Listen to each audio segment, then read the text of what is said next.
Hello. Hi, good afternoon. My name is Murielle Elizeon. I'm Tommy Noonan. And we are both co-director of Culture Mill, a performing art laboratory based in Saxapahaw, North Carolina, and that's where we are today. Yes, it's a sunny day in Saxapahaw, which is in the southeast part of the United States, kind of halfway between New York and Florida, right in the middle of the state of North Carolina. And it is on land which is traditionally in the stewardship of the Okinichi-Saponi, Saxapahaw, Shakori, and Ino indigenous peoples.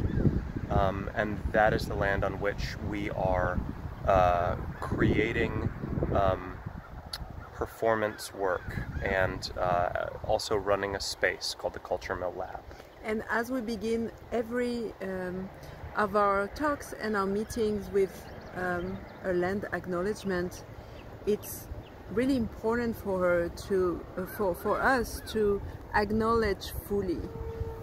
It's a practice, it's part of our practice to acknowledge fully what it means to be on this land. And the way we do that is to really take a moment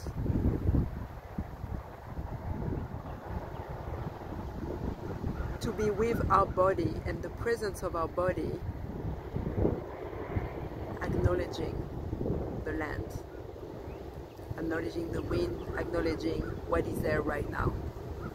And as we are starting to talk to you today, and we want to share what matters to us, what is important in our practice, that's one of the things that we want to point out to you, is that for us, the body is the start, and the body is the core, the body is the center to what we do.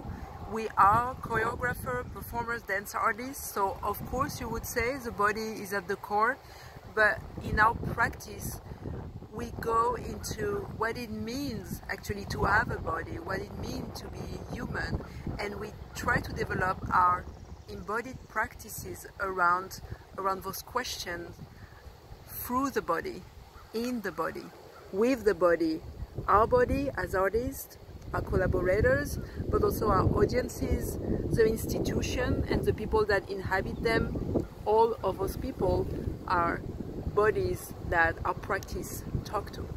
Yes, so as we kind of walk, we'll keep talking to you a little bit about this. And in addition to an exploration of our bodies, right, as kind of repositories for complex selves and histories, we also are really invested in place. And it was part of the reason that we moved here and started this project called Culture Mill in the beginning of 2014. We had been living in Berlin, and we had decided that we wanted our work to be more involved in a sense of place than it was at that time. We really wanted to dig in to place. Yeah, we were freelancer, and it was fun, and it was involving being transient and being in different places, and we were lacking this relationship to place, to feel that our work would impact, would change, perhaps inspire that from time to time the place where we are doing it. And so we were looking for which place will be that place, and we arrived in Saxapahaw. Yeah, and one of the first things that happened when we were here was that one of the people supporting us said, you know, we'd like to support you more in what you're doing, but we don't have a lot of money right now to support you, or we're not prepared to give you a gift of finances.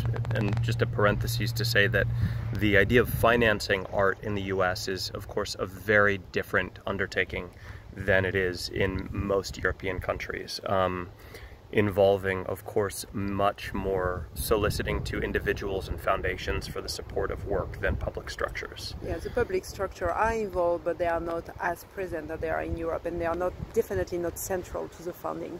Right. So one of these individuals said, I have a school bus which has 44 seats and I can give that to you.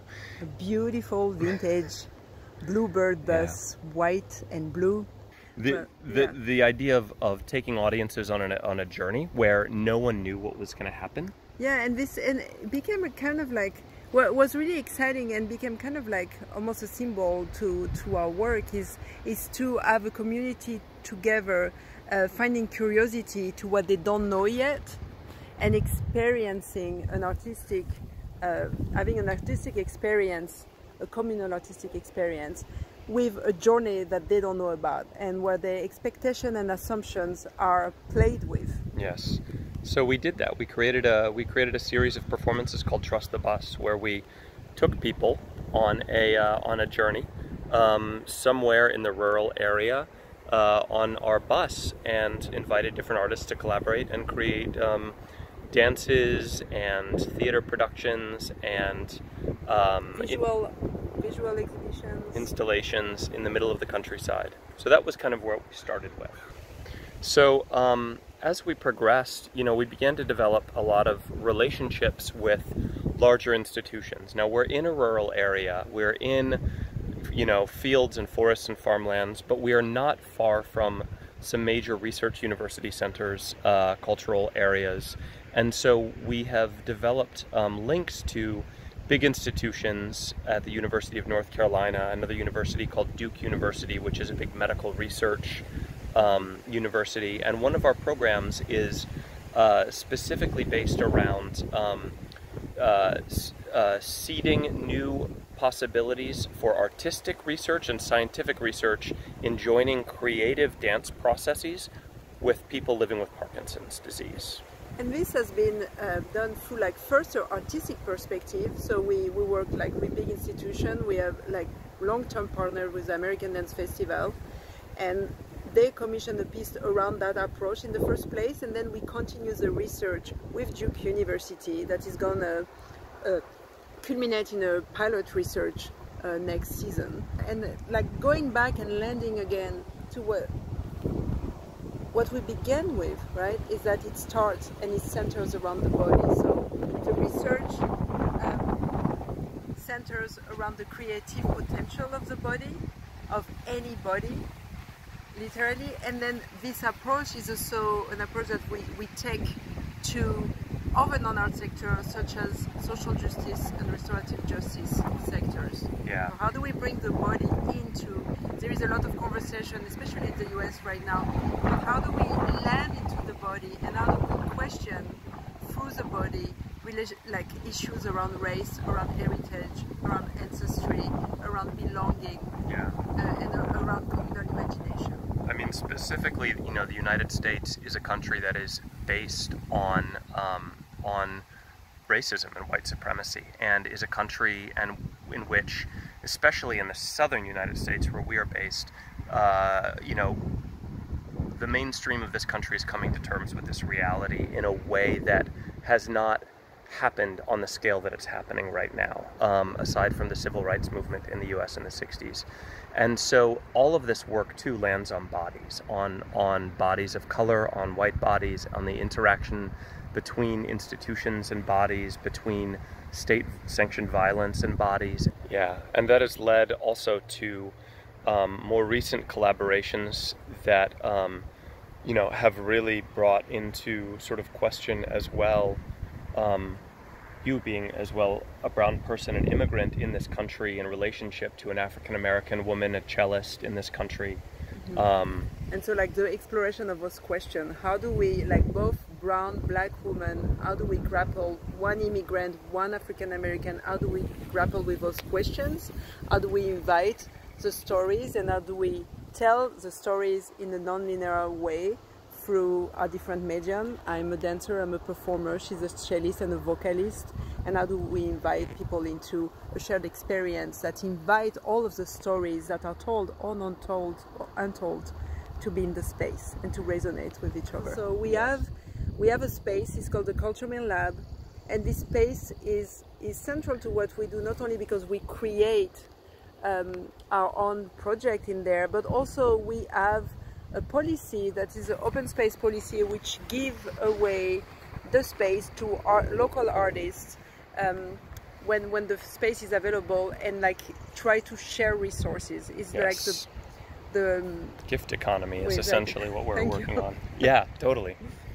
Yeah, and so we really do believe that, you know, if we're able to share and gift our resources out, that creates an economy of abundance, which actually helps our cause as well as our community mutually, as opposed to an economy of scarcity where we're competing with other artists for funds and space. So there have been like a movement of local artists in our space. We also have invited national and international artists in residency with us. And so that's also deeply part of the work, this conversation, this shared space. Yes, yes. And so I think finally, just to sort of say this work, even though it has many different facets, you know, we have an ability through our being in a rural area and in this area to have our work be connected to people who don't in the first place have anything to do with the arts or performance necessarily. We are really living and working amongst neighbors, people doing political work, working in the world, and yet because of technology, because of you know, our community and our ability to sort of remain connected, and the proximity to those big centers and those big institutions, exactly, with which we build connective tissue from the early stages of Culture Mill. Yeah, we can connect this work from a sort of a international weaving of colleagues and issues that have international relevance, all the way to a very, very local relevance within our own community. So that's at least the project. So thank you. Thank you. Have a wonderful day. Have a wonderful day. Bye.